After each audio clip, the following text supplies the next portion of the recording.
Hey guys, John Rettinger from Techno Buffalo here. We got a new angle going on behind me. It's Christmas Day. Honestly, I just woke up a few hours ago. Haven't even showered, but you guys won't be able to tell through the camera anyway. You can't smell me. But I just wanted to share with you guys some of the Apple tablet rumors that are coming. They're coming fast and furious. Thought this would be a great time to share them with you.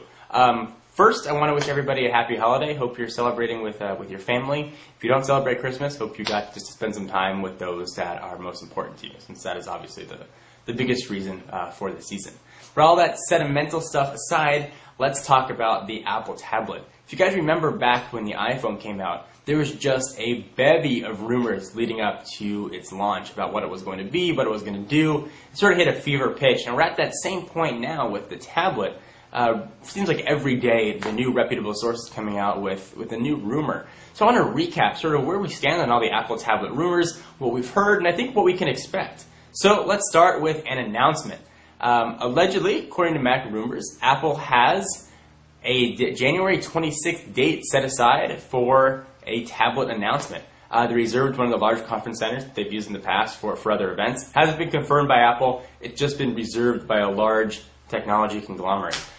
So I would assume that would probably be Apple. So I think we're going to actually see this tablet sometime in early 2010. So hooray for that. So let's assume that that one is true. We know when we're going to see it, but what is it going to be called? Well, again, according to Mac Rumors, those guys did just a tremendous job doing some research. They found that the domain iSlate.com is registered to a certain company in Cupertino on Infinite Loop. Now, this is supposed to have been hidden. Apple bought it through an intermediary party, so their name wasn't going to come up. But evidently, for about 1 week, a little while ago, that was the hiddenness of it became public, and you're able to see that Apple actually bought the domain, and Mac Rumors was able to go back and track the history to be able to see that, which is pretty impressive. So, will the tablet be called the iSlate? I don't know, but I can see myself going into an Apple store saying, "Hey, let me check out the new Slate." It's kind of a cool name, a little bit catchy. I don't know if the I works in front of it, but I guess that's the Apple way. Also with the tablet, we heard rumors of a 10-inch screen, 12-inch screen, 7-inch screen. Now sources are reporting that it's going to come in a 7-inch size, of course, capacitive screen. So, bigger than the iPhone, but not giant. Big enough that you can carry around and throw in your bag. Certainly not small enough that you can just toss in your pocket. Probably a really nice size. One of my concerns with the tablet was how you're going to interact with it. How are you going to type on a tablet? If it's running some custom version of the iPhone operating system, then you still need to type a lot of website-centric stuff. How is it going to work?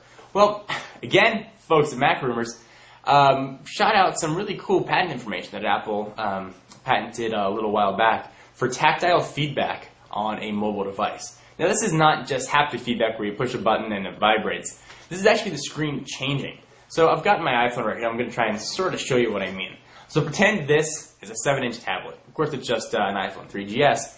When you are typing or swiping, you've got a very smooth surface. And on a smaller device, you can see where the keys are on a keyboard. It's nice and easy. On a larger screen, you can't really hold it and move your thumb. It's going to be a little bit difficult. So supposedly what Apple has patented is a sort of tactile feedback. So the screen will actually change depending on what you're going to do. Little raised ridges will show up on the device as you're typing and sort of give you almost a keyboard-like feel. Which is really cool and super transformery. Not sure if it's actually going to come to fruition on the tablet, but it is one of the big rumors that's picking up a lot of steam, is the screen actually changing depending on what you want to do, which is really neat. For swiping, a flat surface is really great. Those of you that have used an iPhone or any other capacitive touchscreen like the Droid or one of the other Android devices, you'll know what I'm talking about. It's very nice and very smooth and fluid. But when it comes to typing, it certainly would be nice to have actual keys that you can type either without looking or be able to feel a little more where your thumbs or fingers are going. Especially if the device is big enough that you can't just touch type with your thumbs, you actually have to use fingers. That can get a little cumbersome on a touch-only device. So it would be really, really cool to see. So again, this is supposedly going to be running a custom version of the iPhone operating system, which I'm not quite sure how that'll work.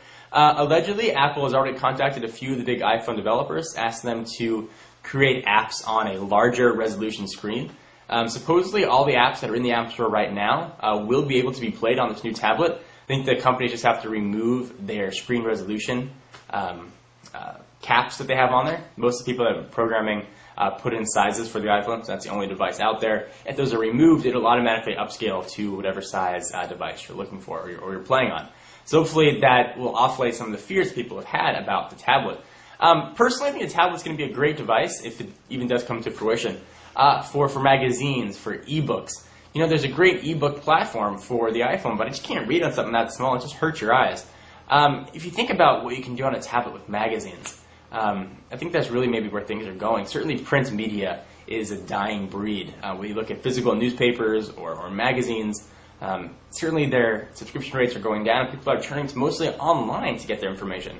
So having sort of this one encompassing device that you can read everything on a larger screen, because for me it's too hard to do on the iPhone, would be really nice. And of course with sort of an Apple flair on the UI, could be really cool. There's been talk about Apple also working on television deals with some of the major networks to get sort of content on the tablet. So imagine, in addition to just being your magazine, newspaper, and e-reader, this tablet can also be what you watch TV on, and sort of have all your content automatically either pushed or downloaded through some, I assume, version of iTunes right on your device. Would be really cool. So you can tell I'm excited about the tablet. Certainly it may be a little silly to be getting this excited about a device that hasn't even been announced or may not even exist, but it is something that I'm really looking forward to.